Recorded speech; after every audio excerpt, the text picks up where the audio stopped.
this month. Happy New Year! You're too cute. This month we are going to study Edgar Degas. He is most famous for his paintings of ballerinas. So let's get right to it. You want to?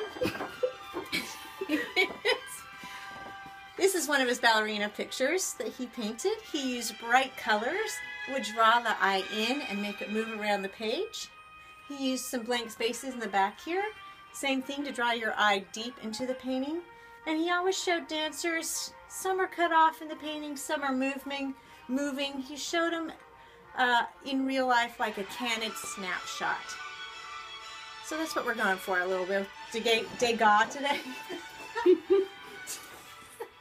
Degas. So let's talk about our projects. We've had great success with our kids doing step-by-step stuff, so we're going to stick with it, see if it works again.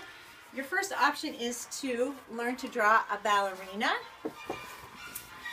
So we're just going to, it's on the PowerPoint, so after you show the kids a PowerPoint, you just keep flipping through the slides, and the first set you'll come upon will be the ballerina.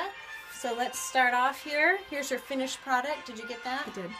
And then we're going to do head, bodice, arms, skirt. Finish off the skirt, and we're going to draw some lines here. You can reference Keith Haring because he used those lines as well. The kids should remember that from November. We're going to finish with a leg here, a leg out the back, hair and a bun, and then we're going to color up real pretty. Our little Anna Pavlova there. All right. And who's mounting this month? This is the project that we're going to mount. This is the project we're mounting, and it's the kindergartners this time. So if you're a kindergarten docent, you are going to take the black paper under here. You are going to take masking tape and labels, and you're going to have the kids mount their pictures and put a label on it, and everything's going to come back and end up in this folder, and we'll mount it for February. It's going to be adorable. The kids are going to love it. Too adorable. Ready for the next project? Absolutely.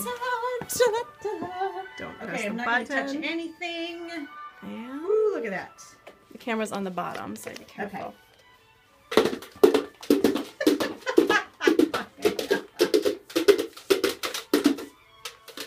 It's so good. Thank you. Thank you. So Horses! Woohoo! The second most favorite thing that Degas used to paint was horses. He liked the movement of it. He would experiment with the light in the pictures in order to show you some motion. Most of his pictures were a snapshot in time. They weren't usually of the races. They were usually before or after the race. You're going to see the brightness, which will bring you the focal point. He played with light as impressionists would. But he loved to show the different angles in the legs and so on and so forth, just like the ballerinas. So, in keeping with the ballerina, There's a riddle on the radio. Did you hear that? I did not, I missed the right. But we're going to draw a horse. It will ultimately look like this horse. But, again, it's going to be step by step with the head and the neck, and then the back, legs, and so on. This was very easy. It is on the PowerPoint following the black ballerina. It helps to draw it with the kids on the smartboard. The upperclassmen are going to be able to do both the ballerina and this. There's going to be time for that. They should use this paper here, the white paper, to do their drawings. Only kindergarten is mounting this month.